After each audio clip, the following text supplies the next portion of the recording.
말씀을 보도록 하겠습니다. 오늘 말씀의 제목은 지난주에 이어서 회개하라라는 제목을 가지고 함께 말씀을 나누고자 합니다. 제가 지난주에 이렇게 회개하라는 말씀을 증거해 드렸었는데요. 어떻게 회개하셨나요? 네. 그렇죠. 뭐 옛날에 다 회개했는데 뭘 자꾸 얘기하십니까? 그런데 우리의 마음 가운데 항상 회개의 마음을 잊어서는 안 됩니다. 왜냐하면 우리는 죽을 수밖에 없는 죄인이었습니다. 그런데 하나님께서 그 크신 사랑으로 한량없는 은혜로 우리를 예수 그리스도의 보혈로 구원하신 거예요. 그러므로 우리가 죄인인 것을 고백하지 않으면, 우리가 회개하지 아니하면 그 보혈의 공로가 우리에게 아무 쓸모없는 것이 될 수밖에 없는 거예요. 예수님이 우리를 위해서 십자가를 지셨는데 우리는 그 앞에서 조롱하는 그러한 많은 군병들이나 그 사람들과 별 다를 것이 없게 되는 거예요. 그렇기 때문에 우리는 하나님 앞에 분명히 회개하셔야 합니다. 그것이 믿음의 시작이라는 사실입니다. 예수님께서 이 땅에 오신 이유가 뭡니까? 예수님은 어떤 사람들을 단순히 그냥 하나님 앞에 충성하고 의롭게 행하는 그런 사람들을 위해서 오신 게 아니에요. 회개하는 죄인, 그들을 위해서 오셨다는 사실입니다. 누가복음 5장 32절 말씀을 보면 내가 의인을 부르러 온 것이 아니요 죄인을 불러 회개시키러 왔노라 라고 얘기하고 있어요. 주님은 죄인을 위해서 오셨다라고 얘기하고 있습니다. 이 말씀은 어떤 말씀이냐? 앞서서 의롭다라고 얘기하는 바리새인들과 서기관들, 이들이 예수님과 예수님의 제자들을 이렇게 책망을 했어요. 왜 죄인들과 왜 세리들과 함께 먹고 마시느냐? 그러면서 그들을 비난했단 말이에요. 그랬을 때 예수님께서는 그들에게 이야기하신 거예요. 나는 의인을 위해서 온 게 아니다. 죄인들을 위해서 왔다. 그렇다면 바리새인이나 그러면 서기관들은 의로운 사람들이란 얘기입니까? 아니요. 그들도 죄인이란 얘기예요. 근데 깨닫지 못하고 내가 의롭다라고 얘기하니까 예수님과는 관계없는 사람이 되더라는 거예요. 성경을 누구보다도 잘 아는 바리새인들, 그렇죠? 그 나라를 이끌어가는 그런 지도자격에 있는 서기관들. 그러나 이 사람들이 결국에 있어서는 예수를 인정하지 못하고 자신들은 의롭다라는 생각 속에 회개하지 못할 때에, 죄인인 것을 인정하지 못할 때에 그들은 구원의 대상이 되지 않더라는 거예요. 어떻게 보면 천국은 죄인들이 들어가는 곳인 것 같아요. 그렇죠? 회개하는 죄인, 예수님의 이름으로 회개하는 죄인들은 어떠한 죄라도 하나님 다 용서하시고 천국으로 데려가세요. 그런데 나는 의롭다라고 말하는 의인들, 그렇죠? 예수를 통해서 의롭게 된 사람들을 말하는 게 아닙니다. 내가 의롭다라고 말하는 그들은 천국에 아무도 없어요. 들어갈 자격이 없습니다. 내 공로나 내 능력이나 내 힘 가지고 내가 주님 앞에 나아갈 수 있느냐? 하나님 앞에 갈 수 있느냐? 그건 불가능하다는 거예요. 내가 죄인임을 깨닫고 하나님 앞에 회개하는 것이, 그것이 가장 먼저 된 구원의 시작, 믿음의 시작이라는 사실이. 자, 그렇다면 회개는 어떠한 것입니까? 우리가 지난주에 살펴봤지만요, 구약에서는 슈브라는 단어가 있고 신약에서는 메타노에로한 단어가 있었습니다. 메타노에오. 그런데 이 단어들의 뜻은 뭐였습니까? 구약에서는 돌아오라는 뜻이었습니다. 돌아오라. 그러니까 회개라는 단어를 찾으면 구약에서는 3개밖에 안 나와요. 그때 말씀드렸죠. 그런데 돌아오라는 말씀은 대단히 많습니다. 하나님께서 백성들을 향해서 돌아오라, 그런 말씀을 참 많이 하세요. 그게 뭐냐? 회개라는 의미를 갖고 있는 거예요. 그리고 신약에서는 뭡니까? 우리의 그 마음을 바꾸는 것. 이전까지의 마음, 잘못되었던 마음들을 내가 이것이 잘못이구나 깨달았다면 이걸 바꾸는 거라는 의미예요. 그러니까 이것을 종합적으로 얘기하면 내가 죄인인 것을 깨달았다면, 내가 마음 가운데 내가 지금 행동하는 것이 잘못됐다는 것을 깨달았다고 한다면 이것을 어떻게 해요? 마음을 바꿔서 이제는 이러한 죄의 마음이 아닌 진짜 올바른 마음으로 바꿔서, 그래서 돌이켜서 하나님 앞으로 돌아오는 것. 그렇죠? 내 마음을 돌이켜서 바꾸어서 하나님께 돌아오는 것, 그게 회개라는 사실입니다. 어떻게 일주일 동안 그러한 모습으로 사셨습니까? 그 전에 죄에 있었던 모습들, 혹은 내가 예수를 믿었다고 하지만 제대로 살지 못했던 그 모습들을 버려버리고 일주일 동안 말씀을 은혜 받은 대로 내가 회개의 삶을 살아보셨습니까? 목사님, 저를 너무 과대평가하시는군요. 저희는 그냥 저 문만 나가면 다 잊어버립니다. 그러니까 설교하죠.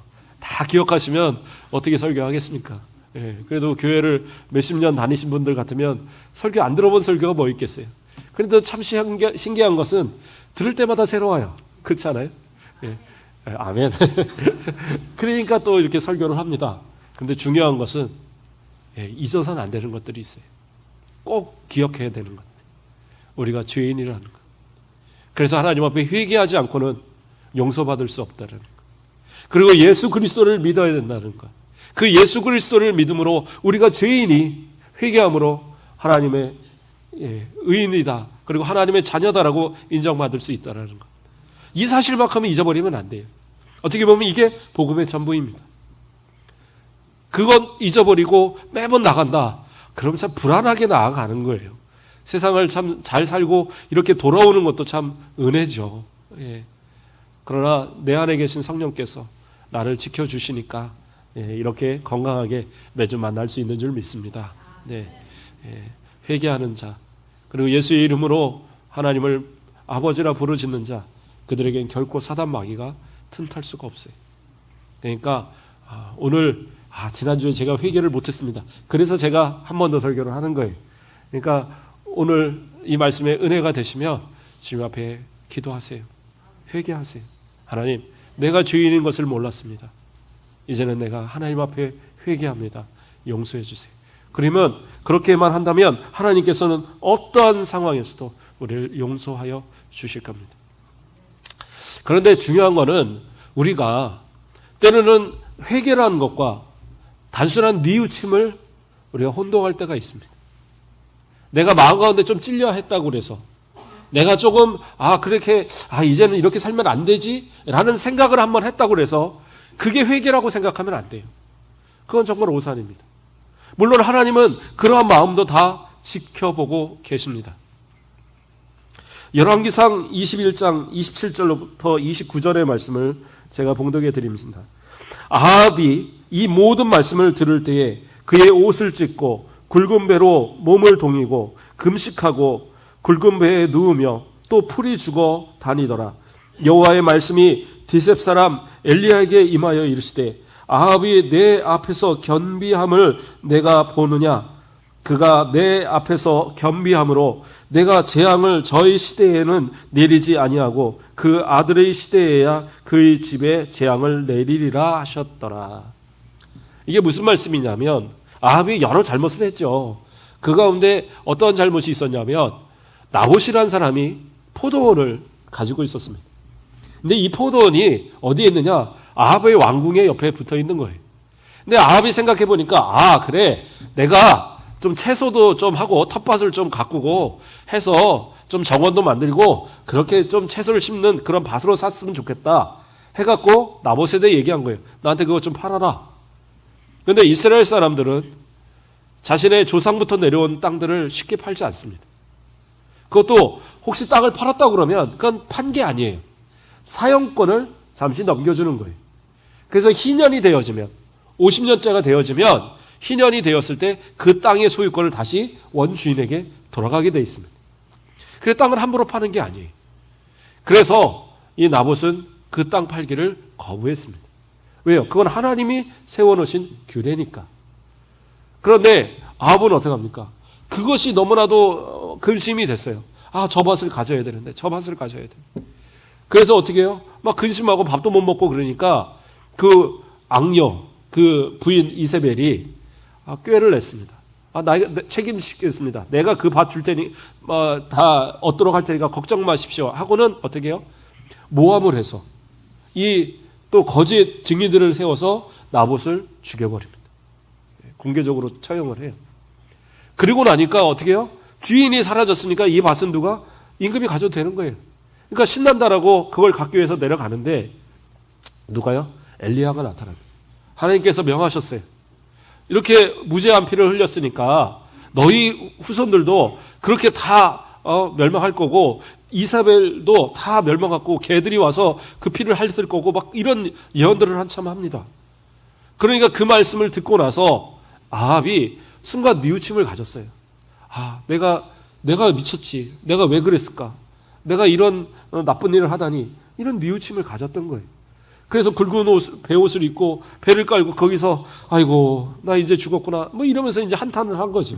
근데 하나님께서는 그 모습조차도 하나님께서는 봐주셨어요.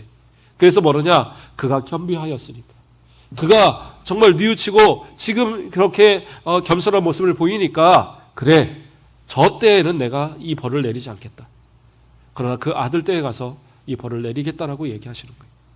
근데 중요한 것은, 자, 생각해 보세요. 벌을 내린다라고, 좋아요. 그러면 나중에 내리더라도 그냥 내린다라고 하고 끝나면 되는데 왜 하나님께서 그 자손 때에 내리겠다는 얘기를 하십니까? 회개의 기회를 주시는 거예요. 돌이키라고 기회를 주시는 거예요. 그런데 아합은 어떻게 합니까? 이제 살았다. 그러고 끝난 거예요. 그러니까 어떻게 해요? 그 저주는 그대로 이루어집니다. 이세벨도 창에 떨어져 갖고 터진 그 피를 개들이 와서 핥고 진짜 실제로 그렇게 일어나거든요. 그 후손들이 비참한 말로를 갖고 그러한 것을 막을 수 있는 방법이 있었어요. 누구예요? 아합이 회개했더라면 가능하다라는 거예요. 그런데 그러한 회개의 기회를 주심에도 불구하고 그는 결코 회개한 것은 아니었다는 거예요. 잠시 뉘우치셨을 뿐이죠. 하나님은 어떠한 하나님이십니까? 에스겔 33장 11절 말씀을 보면 너는 그들에게 말하라. 주 여호와의 말씀이니라. 나의 삶을 두고 맹세하노니 나는 악인이 죽는 것을 기뻐하지 아니하고 악인이 그의 길을 돌이켜 떠나 사는 것을 기뻐하노라. 이렇게 말씀하세요. 악인이라 할지라도 돌이켜서 사는 것을 원하시는 거지 그들이 멸망하는 것을 하나님은 원하지 않으신다라고 얘기하고 계세요. 그러나 그 악인이 끝까지 그 악함을 버리지 않으면 어떻게 해요? 그 사람은 분명히 심판당하는 거예요. 하나님의 경고의 말씀이 이미 떨어졌어요. 그러면 아합은 어떻게 해요? 눈물로 회개했어야 돼요. 하나님 앞에 끝까지 부르짖었어야 돼요. 그 후손들을 위해서, 그리고 그 왕국을 위해서 하나님 앞에 회개하고 돌이켜서 모든 죄의 모습들을 다 제거하고 다시 한번 하나님 앞에 돌아왔어야죠. 그런데 그는 어떻게 해요? 그냥 그 순간을 모면함으로 그것으로 끝났다라는 거예요. 그것은 회개가 아닙니다. 잠시 그냥 뉘우치고 잠시 그냥 후회한 것으로 끝난 것뿐이죠. 그런데 요한계시록 22장 21절에서 23절 말씀을 보면 뭐라고 얘기합니까? 또 내가 그에게 회개할 기회를 주었을 때 자기의 음행을 회개하고자 아니하는도다. 볼지어다 내가 그를 침상에 던질 터이요 또 그와 더불어 가늠하는 자들도 만일 그 행위를 회개하지 아니하면 큰 환난 가운데에 던지고 또 내가 사망으로 그의 자녀를 죽이리니 모든 교회가 나는 사람의 뜻과 마음을 살피는 자인 줄을 알리라. 내가 너희 각 사람의 행위대로 갚아주리라. 이게 무슨 말씀이냐? 요한계시록에서 그 예수님께서 두아디라 교회에게 경고하시는 말씀이에요. 그 교회는 믿음도 있고 사랑도 있고 헌신도 있고 모든 것이 거의 다 완벽하게 갖춘 교회였어요. 그런데 문제가 있었습니다. 뭐가 문제가 있었느냐? 자칭 선지자라 하는 이세벨이라 하는 여자가 있었다는 거예요. 그 이세벨이라는 이름은 그가 뭐 실제적인 이세벨이라는 이름이라기보다는 아까 아합의 그 여인 악녀, 악처 그 이세벨을 이야기하는 거예요. 그 이세벨이 우상을 바알을 아세라를 이 땅에 갖고 옴으로 인해서 이스라엘이 범죄하고 그 타락하고 그러한 일을 행하게 만들었거든요. 그래서 이 이세벨이라 하는 자칭 선지자라는 이 여인이 교회에 들어와서 어떤 일을 했느냐? 음행을 퍼뜨린 거예요. 아주 타락한 그러한 모습들을 만들었는데 그런데 교회가 그것을 단호하게 끊지를 못했어요. 뭐 여러 가지 이유가 있겠죠. 뭐 사돈의 팔촌이 되든가 또는 뭐 서로 뭐 어떤 친분의 관계가 있다든가 여러 그런 관계 속에 얽혀 있다 보니까 차마 내치지 못한 거예요. 그런데 갈수록 어떻게 합니까? 그 적은 누룩이 큰 밀가루 덩어리를 다 이렇게 부풀게 하듯이 그것이 점점 교회를 병들게 하고 있더라는 거예요. 그리고 많은 사람들이 그 음행에 동조하게 되었어요. 그랬을 때 예수님 뭐라고 얘기하시느냐? 내가 회개의 기회를 주었다라는 거예요. 분명히 멸망받아 마땅한 그러한 사람이지만 회개의 기회를 분명히 주었다라는 거예요. 무엇을 통해서? 말씀을 통해서 주었겠죠.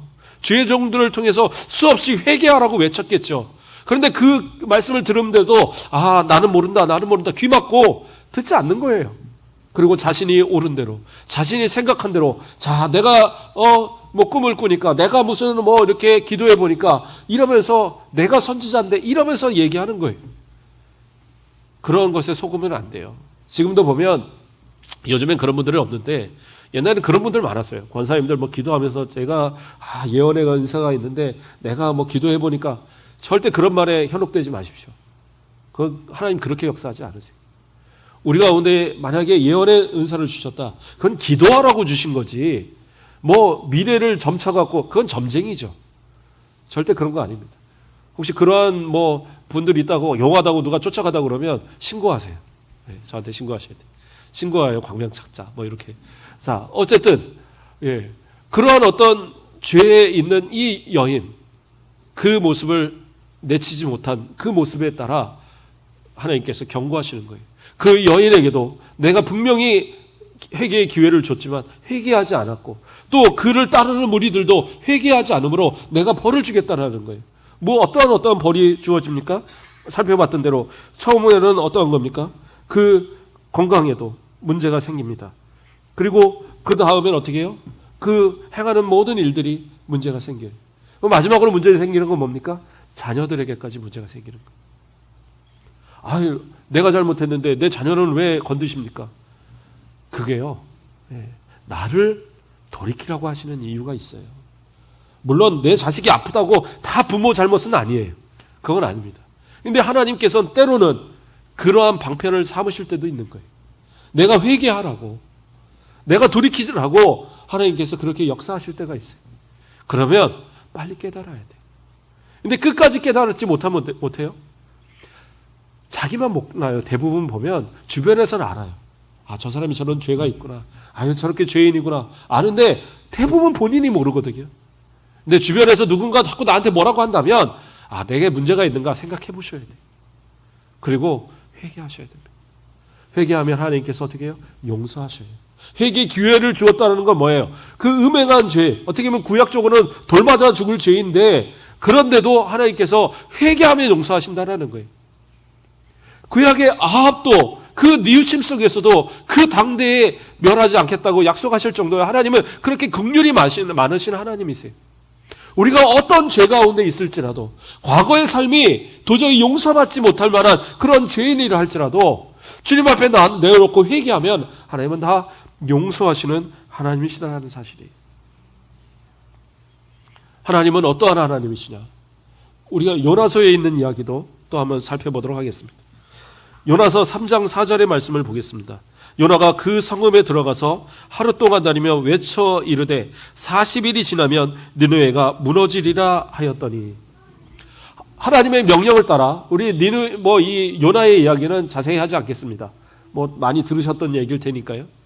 요나가 결국에 물고기 뱃속에 들어갔다가 이제 다시 나와서 하나님의 명령에 따라서 가서 이 사흘길을 다녀야 되는 그러한 니느웨에 가서 건성건성 하루 만에 그냥 이곳을 40일 지나면 멸망합니다. 그러고 나와버렸어요. 그런데 놀라운 역사가 일어납니다. 백성들이 그 말을 듣고 회개하는 역사가 일어나요. 그래서 다 굵은 배를 입고 군데군데서 엉엉 울면서 하나님 우리 용서해 주세요. 그러고 있는 거예요. 이방에 어떻게 보면 이 이스라엘의 나중에 이 북이스라엘을 멸망시키는, 그렇죠? 이 학자들이 대충 이때 이후로 한 50년 뒤에 BC 722년에 바로 이 아수르에게 북이스라엘이 멸망을 당합니다. 그 북이스라엘을 멸망시킨 아수르의 그 수도가 니느웨예요. 그러니까 니느웨의 왕이라고 한다면 그것이 아수르의 왕이 되는 거예요. 그런데 그러한 이 아주 극악무도한 그러한 그렇죠? 적대적인 이 나라의 이 백성들이 자신은 전혀 알지 못하는 그 하나님께서 이 땅을 멸망하신다는 말에 모두가 회개하는 거예요. 근데 이 말을 누가 듣느냐? 왕이 들었어요. 근데 왕은 더합니다. 백성들한테 자, 니네들 자, 굵은 배옥수로 끝나서는 안 돼. 모두 다 금식해. 사람만 금식하는 게 아니에요. 짐승까지도 다 금식시켜. 그리고 온 백성과 함께 굵은 배옷을 입고, 그리고 제 가운데서 하나님 앞에 부르짖어 용서해달라고 기도합니다. 그러한 기도의 모습이 나타날 때에 하나님께서 어떻게 하시냐? 그들을 용서하시는 역사가 일어나요. 아수르 니느웨의 왕이 뭐라고 얘기하냐면, 요나서 3장 9절 말씀을 보면 하나님이 뜻을 돌이키시고 그 진노를 그치사 우리가 멸망하지 않게 하시리라. 그렇지 않을 줄을 누가 알겠느냐. 뭐예요? 하나님 그 뜻을 돌이켜서 우리를 좀 용서해 주시면 안 되겠습니까? 지금 그렇게 기도하는 거예요. 이방에, 그것도 원수의 나라에 이거 왕이 그렇게 하나님을 향하여서 기도하는 거예요. 그러니까 하나님은 어떻게 하셔요? 요나서 3장 10절 말씀을 보면 하나님이 그들이 행한 것, 그 악한 길에서 돌이켜 떠난 것을 보시고 하나님이 뜻을 돌이키사 그들에게 내리리라고 말씀하신 재앙을 내리지 아니하시니라. 하나님 그러한 하나님이세요. 하나님은 악인이 멸망시키기를 원하시는 게 아니라 그들이 회개하면 정말 심판을 바로 그 직전까지 40일이 지나면 이 아수르의 이 니느웨 성을 완전히 멸하시겠다고 말씀하신 그 말씀을 돌이키시는 하나님이신 거예요. 왜요? 회개했기 때문에. 하물며 하나님의 사랑하는 우리 자녀들이, 하나님의 사랑하는 우리 성도들이 회개하면 하나님이 용서 안 하시겠어요? 하나님은 그 긍휼하심으로 우리를 용서하시길 원하시는 거예요. 그래서 예수님께서도 우리에게 회개하라고 말씀하고 계시는 거예요. 천국은 가까이 이미 와 있습니다. 천국은 뭐 그냥 언젠가 오겠지 이게 아니라 이미 예수 그리스도가 이 땅에 오심을 통해서 천국은 이미 우리에게 도래하고 있는 거예요. 그러면 나중에 올 천국은 뭡니까? 이 땅에 예수 그리스도가 우리와 함께 하시는 이 자체가 천국의 시작이요. 나중에 새하늘 새 땅은 분명히 다시 도래합니다. 그러나 이 땅에 이미 우리는 뭐예요? 예수 그리스도를 통해서 천국의 시민권을 가지고 살아가는 사람들이. 그러니까 우리가 살아가는 이 땅이 또 하나님의 나라가 되어지는 거예요. 근데 이렇게 하나님의 나라가 임하였어도 우리가 하나님의 나라의 시민권을 가질 수 있는 자격은 뭐냐? 회개가 시작이라니까요. 회개하지 않으면 하나님의 나라가 나하고는 아무 관계가 없는 존재라는 거예요. 그러므로 회개하셔야 됩니다. 또 하나의 이야기를 또 살펴보겠습니다. 오늘은 성경에 있는 이야기들을 좀 더 살펴볼 텐데요. 가인과 아벨의 이야기를 아실 겁니다. 최초의 살인자 가인. 누구를 죽였어요? 자신의 동생을 죽였습니다. 어떻게 죽였느냐? 야, 우리 들로 가자 해서 들에 가서 쳐 죽였어요. 그리고 몰래 땅에다 묻어버리고 돌아왔습니다. 하나님 물으세요. 야, 내 아우가 어디 있느냐? 물으셔요. 그랬을 때 이 가인이 뭐라고 대답합니까? 내가 아벨을 지키는 자이니까 하면서 하나님 앞에 오히려 반문합니다. 자신의 죄가 있는 것을 알지요. 하나님께서 부르시는데 그는 뭐냐? 하나님 무슨 관계가 있습니까? 라고 말하고 있는 거예요. 하나님 앞에 죄진 게 아니잖아요. 사람끼리 죄진 거지. 그렇죠? 가인을 죽였어요. 가인이 아벨을 죽였어요. 그럼 하나님 앞에 죄진 건 아니지 않습니까? 어떻게 보면 그렇게 이야기하고 있는 거예요. 근데 하나님 뭐라고 그러세요? 그 땅에 떨어진 그 아우의 피가 그 부르짖는 소리를 내가 듣는다라는 거예요. 하나님은 그 억울한 자의 그 소리를 하나님은 다 듣고 계셔요. 내가 하나님의 자녀라면 나로 인하여 고통받는 그도 하나님의 자녀인 거예요.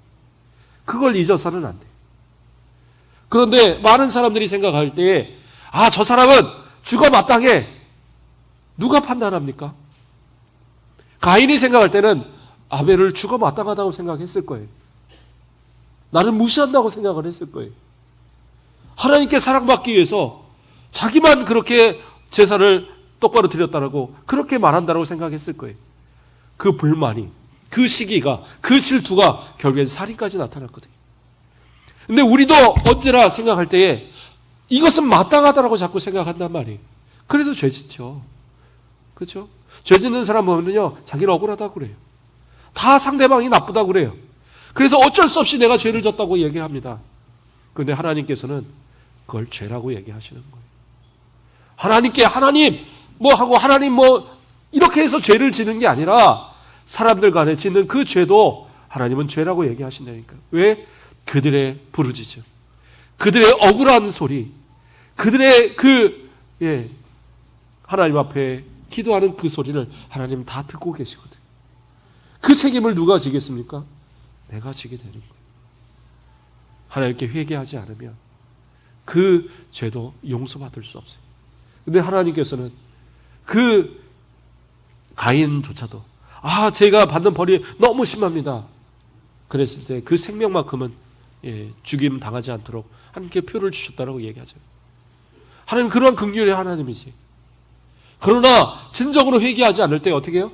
가인의 후손은 하나님의 그 사랑의 대상이 아니었어요. 그래서 사람의 딸들, 곧 사람이라고 칭하며 하나님과 관계없는 존재들로 그렇게 하나님은 여기셨어요. 그러한 모습이 우리의 모습이 돼서는 안 되지 않느냐는 얘기입니다. 어떻게 보면 하나님께서 우리에게 물고 계실 것 같아요. 내가 사랑하는 그 아우가 어디 있느냐? 너의 부모가 어디 있느냐? 너의 형제가 어디 있느냐? 어떻게 보면 더 나아가서 너의 원수는 어디에 있느냐? 아마 그 이름을 부르며 물어보시고 계실지 모르겠어요. 그랬을 때 뭐라고 대답하겠습니까? 그 사람은 예수 믿을 자격이 없어요. 그 사람은 예수 믿을 그런 도대체 사람이 아니에요. 하나님, 제가 그 사람하고 얼마나 이 원수 관계인지 아시지 않습니까? 그 사람 가는 천국이라면 저 갈까 말까 저는 오히려 근심이 될 것 같습니다. 이런 마음을 가져서는 안 돼요. 하나님께서 우리에게 주신 그 한량없는 은혜를 받은 우리의 모습이라고 한다면, 나의 공로가 아니라 나의 노력이 아니라 하나님께서 값없는 그 사랑으로 우리에게 주신 구원의 은혜를 받은 성도라고 한다면, 모든 사람들을 향해서 용서하고 또 그들을 사랑하고 그들을 주님 앞으로 이끌어내는 그러한 믿음의 사람들이 되어야 할 것이라는 사실입니다. 또 우리가 한 가지 저는 고민을 해보고자 합니다. 어떤 고민이냐 하면,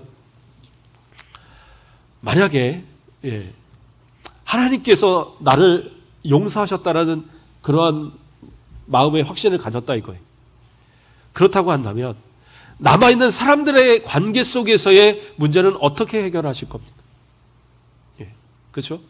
하나님께서 기도했어요. 하나님 저 용서해 주세요 하고 막 밤새도록 회개해서 마음의 평안함을 얻었어요. 그렇다면 내가 다른 사람들에게 혹시 죄를 지었던 그 죄에 대해서는 어떻게 해결을 하실 거냐고요. 하나님께 다 용서받았으니까 저는 자유합니다, 이러시렵니까? 밀양이라는 영화가 있어요. 밀양이라는 영화 아셔요? 보신 분들이 있을 겁니다. 솔직히 재미는 별로 없어요. 저도 봤던 기억이 나는데, 전도연 그 주연의. 근데 거기서 참 인상 깊은 장면이 하나가 있습니다. 어떤 장면이냐? 전도연이 그 여인이 남편이 이제 죽은 거예요. 남편이 죽어서 아이를 데리고 그냥 남편의 고향이 밀양인 거예요. 근데 한 번도 안 가본 밀양인데 하도 얘기를 들었으니까 거기 가서 살아야지 하고 내려갔어요. 그래서 가게를 하고 뭐 이렇게 하는데 되게 부자로 오해를 받은 거예요. 그래서 사람들이 되게 부자다. 서울에서 내려왔으니까 되게 부자다. 그랬는데 그래서 부자라는 이런 오해를 받아서 아들이 유괴를 당해서 죽게 됩니다.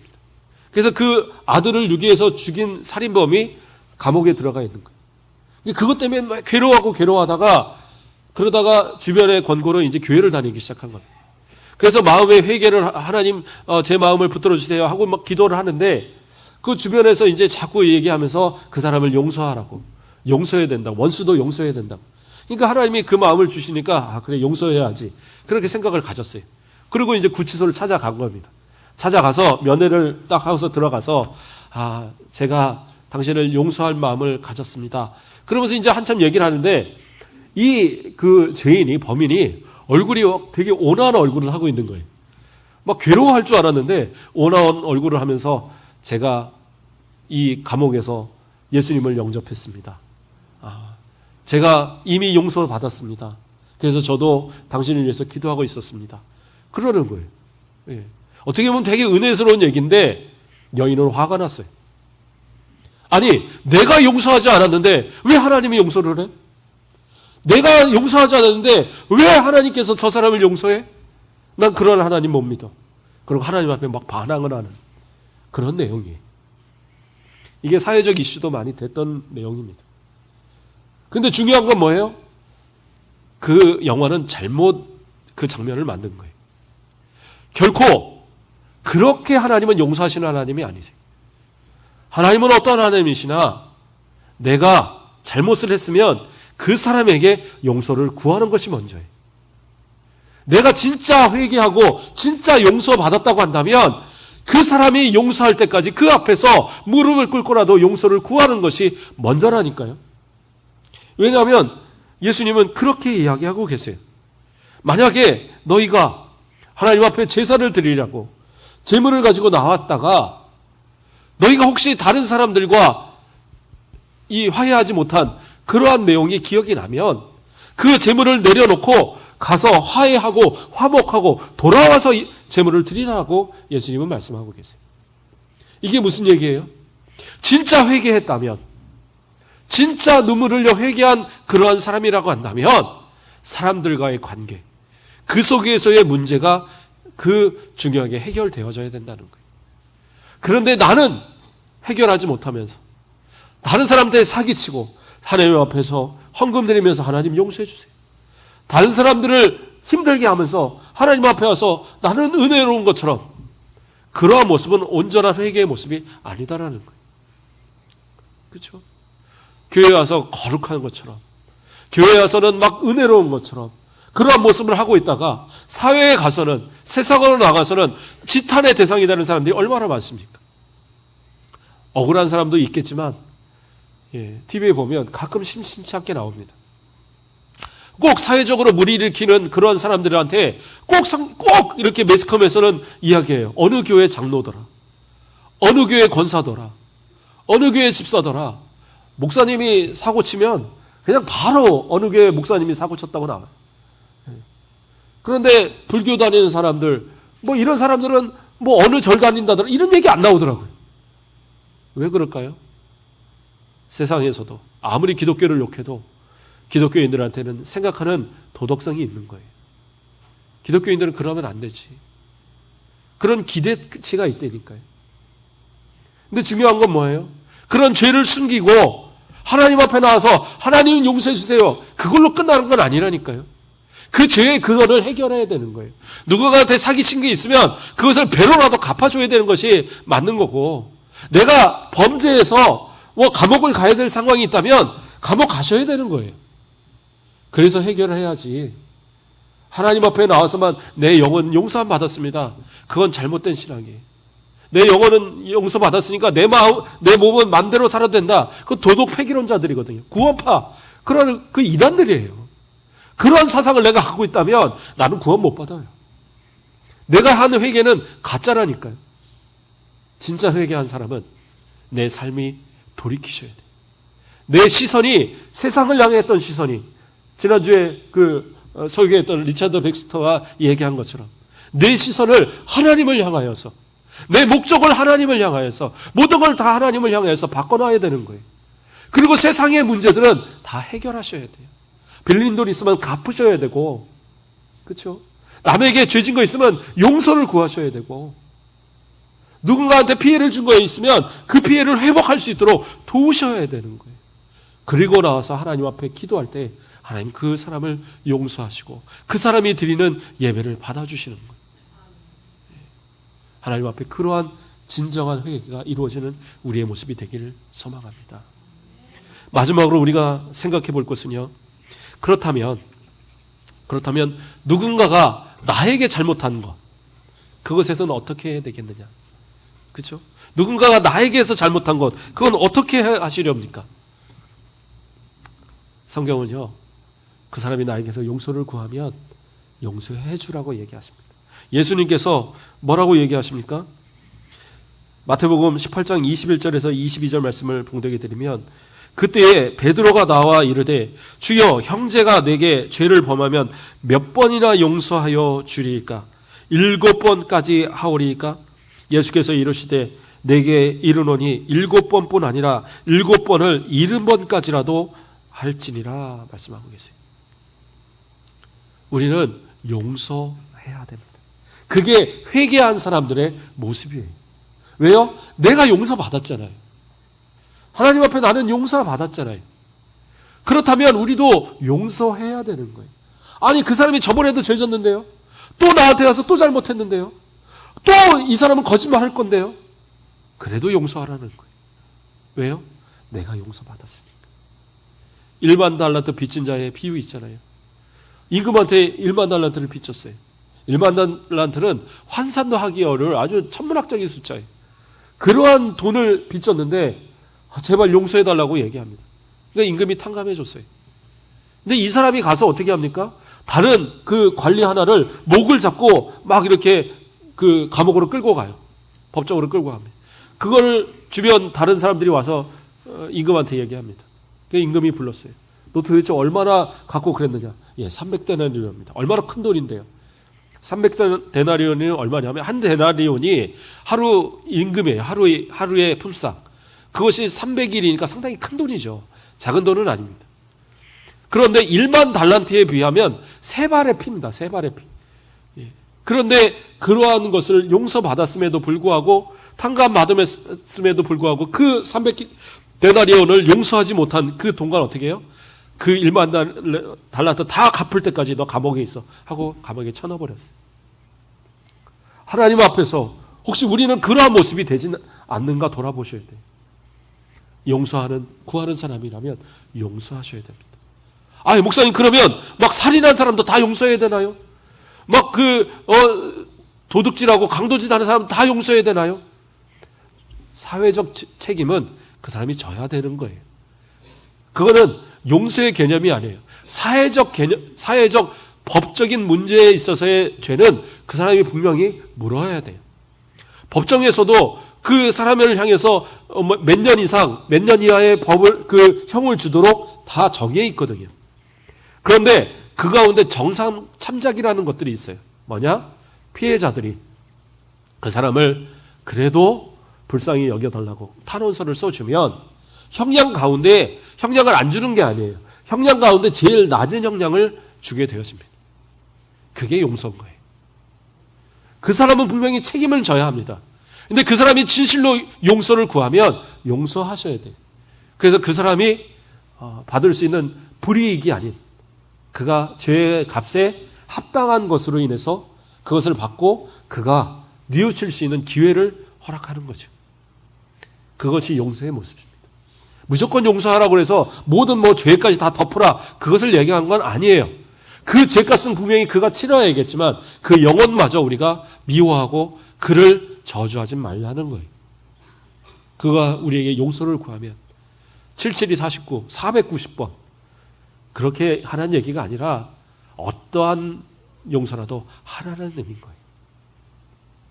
말씀을 정리하겠습니다. 진정한 회개는 단순한 뉘우침이 아니라 정말 우리의 삶이 변화되어지는 것. 그리고 어떤 악함이라도 하나님 앞에 철저하게 내어놓고 용서를 구할 때 하나님은 용서하여 주십니다. 그러나 중요한 건 뭐예요? 그 삶이 변화되지 않으면, 그 삶이 진짜 하나님 앞에 돌이키지 않으면 그것은 진정한 회개가 아니라는 것. 그리고 내가 진짜 회개한 사람이라고 한다면 내 삶에 혹시 죄진 것들도 내가 다 풀어야 되는 거예요. 그것을 풀지 못하면 그건 진정한 회개가 아니에요. 더 나아가서 진정한 회개는 뭡니까? 내가 값없이 이 용서함을 받았기 때문에 다른 사람을 향한 용서에도 인색해서는 안 된다는 거예요. 그것이 천국을 소유한 하나님의 나라의 백성, 하나님을 아버지라고 부르는 하나님의 성품을 닮은 우리 성도들의 삶의 모습이라는 사실입니다. 이제 살아가는 동안에 정말 회개에 합당한 삶, 그리스도인으로서 합당한 삶, 이제는 돌이켜서 하나님이 원하시는 삶을 살아가는 그러한 진정한 회개의 삶 살아가시는 저와 여러분 되시길 주님의 이름으로 축복드립니다. 기도하겠습니다. 사랑의 하나님 감사를 드립니다. 우리가 죽을 수밖에 없는 죄인임에도 불구하고 예수 그리스도를 이 땅에 보내심으로 우리를 위하여 그 모든 피를 흘리심으로 우리가 그 피의 공로 의지하여 회개할 때에 용서함 받은 줄을 믿습니다. 이제로 우리를 하나님의 자녀 삼아 주셨고 하나님을 아버지라 부르는 우리의 모습들이온데 우리의 삶에 있어서 진정한 회개가 우리의 삶을 통하여 드러나게 하시고 더 많은 영혼을 주님 앞으로 이끄는 진정한 그리스도인의 삶을 살아갈 수 있도록 인도하여 주시옵소서. 감사하며 예수 그리스도의 이름으로 기도드립니다. 아멘.